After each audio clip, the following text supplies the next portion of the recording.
tenemos la suerte de contar con una ponente que es vocal en la Urescon, que es la Oficina Independiente de Regulación y Supervisión de la Contratación, ocupando la posición de directora de la División de Supervisión de la Contratación Pública. Ella ha sido secretaria general del Centro de Investigaciones Sociológicas, subdirectora general de Contratación y Servicios en el Ministerio de Justicia, jefa de área Económica, Personal y Asuntos Generales, vocal asesora y jefa de la Unidad de Apoyo de la Secretaría General Técnica del Ministerio de Industria, Turismo y Comercio. También es licenciada en Derecho por la Universidad Carlos III de Madrid, donde también cursó el título propio de especialista en Derecho Comunitario y Europeo. Pertenece al Cuerpo Superior de Administradores Civiles del Estado desde el año 2007. Y con ella vamos a ver ahora cómo debe ser la planificación anual de la contratación. Demos la bienvenida a Amada de Juan. Hola, buenos días a todos. Hola, buenos días, Amada. Te vemos. No sé si se está bien, espero que sí. Sí, te vemos perfectamente y te escuchamos. Sí, lo primero, tengo que dar las gracias y pedir disculpas. Pedir disculpas por no poder estar ahí presencialmente con vosotros. Me hubiese encantado, pero los diferentes problemas de agenda y al final la distancia también ha marcado el que tenga que ser online. Y por otro lado, daros las gracias por contar con Urescon para estas jornadas y para este taller en particular. Estamos encantados de participar y de colaborar en una mayor formación, información en contratación pública y más en la programación, porque quien nos conozca sabrá que respecto a la programación... Amada, perdón que te interrumpa un momentín. ¿Puedes acercarte un poco al micrófono? Creo que no se verbal, o sea, no conseguimos escucharte. Este ambiente es de ahora. La cámara. Voy a intentar hablar un poquito más alto, aunque me echen aquí en la oficina. Con que te acerques un poquito a la cámara seguramente o al micrófono. Gracias. Que me aviséis, porque yo cojo carrerilla y puede que se me deje de entender. Me han avisado de que hay poco tiempo y de que va con un poco de retraso, con lo cual... Eso es. ¿Puedo empezar la ponencia ya? Sí, por supuesto. Sí, perfecto. Estamos todos expectantes. Comparto la pantalla. A ver. Vemos la presentación. Sí, exacto. Es una presentación en la que voy a ir muy rápido sobre las cuestiones generales, pero sí que creo que cuando se da un taller sobre formación, independientemente del tema que sea, sí que hay que encuadrar un poco sobre qué se está hablando, cuál es la situación actual, para que también la persona que lo escucha y que recibe toda la información tenga ese contexto y también pueda visualizar la finalidad del taller. Entonces, siempre un par de notas respecto de la Oficina Independiente de Regulación y Supervisión de la Contratación, a la que pertenezco. Como bien se ha introducido, soy la directora de la División de Supervisión de la Contratación Pública, y esto concretamente la Directiva 24 de 2014, una de las directivas de cuarta generación de contratación pública, establecía la obligación de que se tenía que supervisar la contratación de los Estados miembros. De ahí nace la oficina independiente a la que pertenezco. Además, lo que dice la directiva es que todo el resultado de nuestra supervisión y de nuestro trabajo debe hacerse público, por lo tanto, cumplir unos estándares de transparencia. Ello quiere decir que nos crea la ley de contratos en cumplimiento de la directiva de contratación que menciono, estableciendo un marco o un sistema de gobernanza en el que formamos parte junto con el Comité de Cooperación en materia de contratación pública y la Junta Consultiva de Contratación del Sector Público. La ley nos establece una serie de obligaciones y nos da una serie de facultades y de atribuciones. Me centro en las obligaciones. ¿Qué es lo que nos obliga la ley a hacer? Son informes de supervisión. El informe de supervisión trienal, que es un informe que se incluye en los informes de gobernanza que se remiten a la Comisión Europea cada 3 años, y los informes anuales de supervisión que seguramente o espero que sean conocidos por los participantes en la jornada. Además de ello, tenemos que realizar un informe anual de actuaciones, que justo ahora acabamos de aprobar el 5º informe anual de actuaciones, y que está disponible ya en nuestra web, y otra serie de informes especiales de supervisión, como pueden ser el de contratación estratégica, evaluación de contratos de concesiones, emergencias, así como guías, compendios o documentos de análisis. Por ejemplo, un análisis de la sentencia que afecta a la vigencia de la ley de contratos, etc. Centrándonos en el informe anual de supervisión, el último informe anual de supervisión fue aprobado en diciembre del 2023, se refiere a la supervisión de la contratación en 2022, y en esta diapositiva pueden ver la estructura del informe. Como pueden ver, en los 5 o bueno, casi 6 bloques que componen el informe, en distintos módulos se analizan tanto las cifras generales de la contratación pública, quién contrata, cómo se contrata, qué se contrata, unos módulos sectoriales que están dirigidos a la defensa de la competencia, materia antifraude, seguridad jurídica, la publicidad, encargos a medios propios y lo que particularmente hacemos una supervisión directa respecto de las diferentes fases del procedimiento de licitación. Las fases que vemos son preparatoria, de licitación y... Amanda, me vas a perdonar de nuevo, pero es que tenemos una pequeña dificultad no solamente con la audiencia, sino también con la persona que está interpretando en el lenguaje de signos. Entonces, tengo una necesidad de que intentes a lo mejor vocalizar un poco o acercarte al micro o no sé si... Perdona, ¿eh? No hay problema. Intento, además, ir un poquito más lento porque ya digo que me suelo embalar. Como decía, una de las actuaciones, de las principales actuaciones que tenemos en la oficina en el marco de la supervisión es una supervisión directa. Y es una supervisión directa del procedimiento de contratación, que se basa en las 3 fases: fase preparatoria, fase de licitación y fase de ejecución. Por el objeto del taller, sí que quería encuadrar nuestro informe de supervisión y decir estas actuaciones de supervisión directa, porque las recomendaciones o las buenas prácticas sobre las que se basa este taller, que son las nociones que tenemos en el IRESCON, parten y surgen de todas las conclusiones y del resultado de nuestra actividad de supervisión. ¿Qué es lo que vimos en el último de los informes de supervisión respecto de la fase preparatoria? El gran dato es el que pueden ver en pantalla. Se identificó que de todos los perfiles de contratación, de órganos de contratación del Estado, ámbito autonómico y ámbito local, solo el 3,06% realizaba una programación contractual de la actividad de contratación. Por lo tanto, centrándonos ya en la programación de la contratación. ¿De dónde viene? ¿Es obligatoria? ¿No es obligatoria? ¿Qué implica? La programación de la contratación es una potestad desde las directivas del año 2004. Ya ahí se introducía la posibilidad de que los órganos de contratación publicaran las programaciones de su actividad contractual. Así se recogió en el Real Decreto de 2001 del Reglamento General de la Ley de Contratos de las Administraciones Públicas, y esa posibilidad estaba también incluida en la Ley 30/2007 de contratos del sector público. El gran cambio, el cambio paradigmático, viene con la directiva de 4ª generación, una de las directivas de 4ª generación del año 2014. En esta directiva de 2014, la programación se da por hecho. O sea, una de las menciones en la sociedad de la directiva dice que los Estados miembros deben de facilitar las herramientas para que los órganos de contratación den a conocer sus programaciones. Es decir, prácticamente es un hecho que da por hecho, valga la redundancia, desde la directiva. La Ley de Contratos recoge el guante y lo establece como una obligación, y establece que los órganos de contratación deben programar. De hecho, esta obligación o estas actuaciones de programación también se recogen en la Estrategia Nacional de Contratación Pública, que se aprobó el 28 de diciembre de 2022. Concretamente, ¿qué implica la programación de la contratación o esta obligación?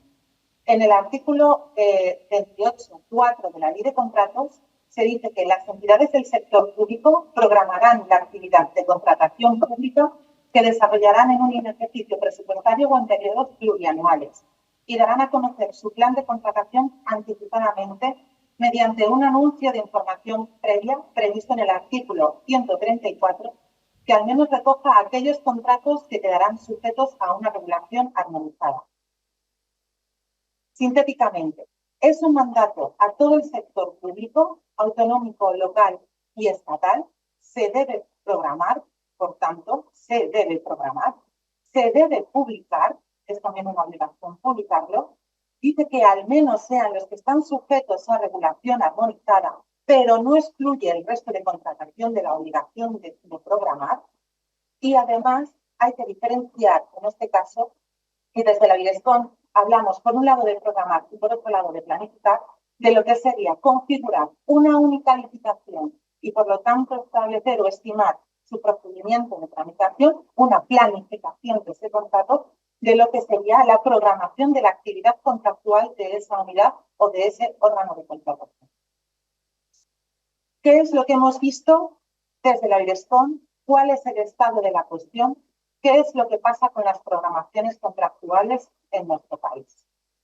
Como decía, en el módulo que se refiere a la fase de preparación del contrato de nuestro informe anual de supervisión del año 2023, que se refiere al año 2022, hemos visto que de las programaciones publicadas en el año 2022 fueron, como decía, el 3,06%. Es decir, no se publican, no quiere decir que no existan, pero no se publican el 96,94% de las programaciones. Se preguntarán cuál es el espectro el que hemos analizado. Y hemos analizado más de 24.000 perfiles de contratación.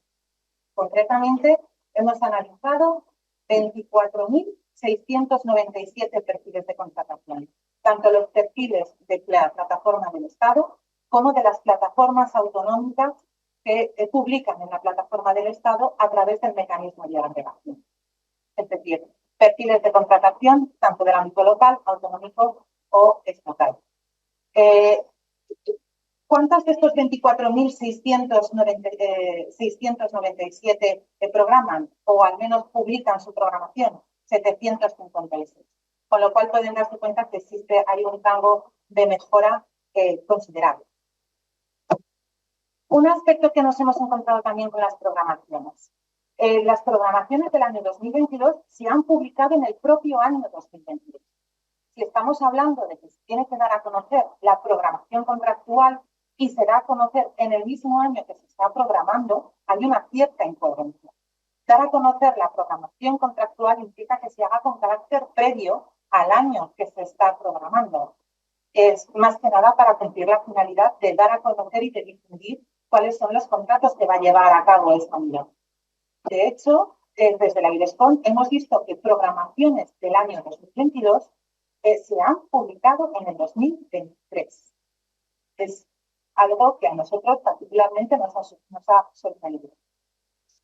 Es verdad también que hay algunos que no dan datos o incluso que se ha hecho no solo con un año de antelación, sino que con 2 años de antelación. ¿Qué nos hemos encontrado también? Si recuerdan, cuando he leído el apartado o el artículo de la Ley de Contratos en el que se incluye la programación, decía que se tenía que dar a conocer a través del anuncio de información previa del artículo 134 de la Ley de Contratos. ¿Cuáles de estas más de 700 programaciones publicadas se hace a través del anuncio de información previa? El 45,24%. Es decir, ni siquiera la mitad se realiza a través de este anuncio de información. Y respecto del contenido, ¿qué es lo que hemos visto desde la Dirección en el contenido de las programaciones contractuales? En este punto, como referencia, debo decirles que desde la Dirección hemos considerado que los datos que deben incluirse dentro de las programaciones contractuales son los mismos datos que el anexo 3 actual de la Ley de Contratos establece para el anuncio de información previa, por tener una referencia de cuál es la información que debe incluirse, como mínimo. Y estos datos son los que pueden ver en la pantalla. La identificación del órgano de contratación, el presupuesto estimado, la duración del contrato, el objeto del contrato, el CPV por lote, no solo del contrato, sino del lote, las condiciones de acceso a la licitación, la estimación de la licitación desde un punto de vista económico, si se trata de un contrato reservado o no, en los términos de la disposición adicional cuarta de la Ley de Contratos, y si está sujeto a regulación armonizada. De todos estos datos, hemos visto que la mayoría de las programaciones contractuales contienen 6 de ellos, es decir, el 38,41%. Solo el 0,26% contiene 8 de estos 9 datos y ninguno los mueve. De hecho, desde la IDESCON consideramos que 3 de esos 9 datos serían considerados como esenciales, que es la identificación del órgano de contratación, el presupuesto estimado y el objeto del contrato. De estos, solo 571 de todas las programaciones analizadas y publicadas no tendría errores. Es decir, 184 de las programaciones contractuales faltaría alguno de estos 3 datos, o bien el órgano, o bien el presupuesto estimado, o bien el objeto. Bien, teniendo en cuenta cuál ha sido el estado o cuál es el estado de la situación, cómo está la programación contractual en nuestro país, cuáles son las buenas prácticas que desde la IDESCON consideramos que deberían llevarse a cabo para realizar una programación contractual adecuada. En primer lugar, el conocimiento de la herramienta que se utiliza para dar publicidad o para publicar. Usar los medios disponibles en las plataformas. Desde la IDESCON hemos tenido conocimiento de que muchos de los órganos de contratación no saben que posiblemente esté configurada en la plataforma en la que debe publicar, ya sea la plataforma del Estado o la plataforma autonómica, un espacio específico para publicar las programaciones. Concretamente, en el caso de la plataforma del Estado, no sé si es sabido, pero creo que es oportuno decirlo en este foro, existe un espacio para las previsiones de contratación dentro de la plataforma del Estado, del perfil del contratante, en la parte de administración y de documentos propios del perfil del contratante, existe la posibilidad de publicar las previsiones de contratación. Hemos visto desde la IDESCON que no se está haciendo uso de este espacio previsto para las publicaciones. Por lo tanto, es necesario conocer la herramienta que se está utilizando. Cursos de formación, manuales, diferentes guías. Hay que solicitarlas, creerlas y también estar al día de la posible formación que haya al respecto. Otro de los aspectos. Desde la IDESCON lo que hemos visto es que parece departamentalizarse o individualizarse en exceso cuál es la tarea del órgano de contratación. Y nosotros sí que queremos potenciar o transmitir el mensaje de que el órgano de contratación o la contratación es transversal, es intrínseca de una entidad o de un organismo. Por lo tanto, el ámbito directivo o las finalidades, los objetivos del organismo no pueden abstraerse de la actuación de contratación. Debe haber un alineamiento con los objetivos de la contratación. Al final, la contratación es una herramienta, es un instrumento a través del cual se consiguen los diferentes recursos del organismo al que se pertenece. Es una herramienta para hacer efectivas las políticas o las finalidades o los objetivos de ese organismo. Por lo tanto, los objetivos de la organización deben de tener en cuenta la contratación e implicarse y transmitir cuáles son sus necesidades, tanto en recursos como en la ejecución de políticas públicas. Por lo tanto, cuáles pueden ser aspectos a tener en cuenta o documentos o información a tener en cuenta para realizar la programación contractual de una entidad. Los planes estratégicos de la organización a la que se pertenezca, los planes de actuación de la organización a la que se pertenezca, planes de objetivos, a todo aquello que implique la planificación o que establezca la estimación de actuaciones de un organismo o de una unidad a la que se pertenezca, debería de contar con la contratación. Un ejemplo en este sentido, no sé si lo conocen, pero es el plan anual normativo. En el ámbito del Estado existe un plan anual normativo en el que se estiman cuáles son aquellas propuestas, iniciativas legislativas que se van a llevar a cabo. En este caso sería un ejemplo de una planificación, porque planificar no quiere decir que al final se vaya a hacer, puede modificarse la planificación, pero al menos es una estimación de lo que se va a hacer o de lo que se necesitaría poder hacer. Otro de los aspectos que sería necesario tener en cuenta para realizar la programación de la actividad contractual sería el normal funcionamiento de los servicios de la organización, de los servicios, suministros o de las obras necesarias. Todos aquellos contratos que se realicen con carácter periódico o con una cierta repetición, me refiero a los servicios de mantenimiento, servicios de limpieza, jardinería, si fuera el caso, diferentes suministros, etcétera. Todos esos son susceptibles de incluir en la programación. Amada, me vas a ¿sí? perdonar, ya por último, no te interrumpo más. Quedan 5 minutos, pero no tengo otra manera de comunicártelo sino diciéndotelo por aquí. No hay problema. Gracias. Además, quiero someterme a las preguntas que puedan tener. Sí, otra de las buenas prácticas que fomentamos desde la ILESCON o que entendemos que debe de tenerse en cuenta para realizar la programación contractual es la finalidad de la publicidad.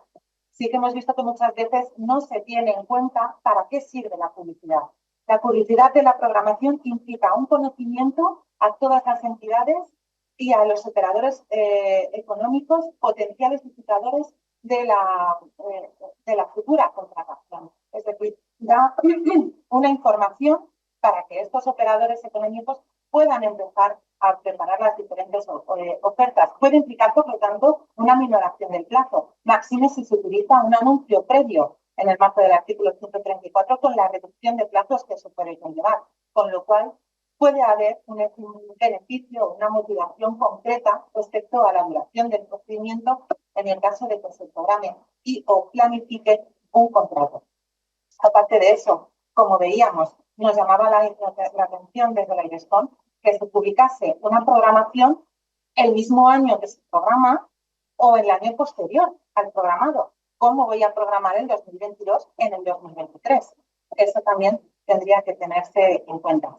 Respecto de los datos y del contenido, me vuelvo a referir a los datos y la información del anuncio previo que se recoge en el anexo 3 de nuestra ley de contratos, que será actualizado de acuerdo con las informaciones y los datos de los Forms, aparte de si el contrato es SARA o no SARA. Concretamente, desde la ILESCON hacemos estas recomendaciones. Identificar en todo caso el órgano de contratación, identificar en todo caso el objeto, el tipo de contrato y el CPV en el caso de que ya se conozca y se identifique, todas las estimaciones económicas de las que se dispongan, me refiero al valor estimado del contrato, me refiero al presupuesto base de licitación, evidentemente si se conociese ya modificaciones contractuales o las posibles prórrogas, las estimaciones temporales no solo del contrato, su vigencia, posibles prórrogas, como digo, sino también del procedimiento, cuándo tiene estimado ese órgano de contratación poner en marcha el procedimiento o publicar la licitación de ese contrato, de esos contratos.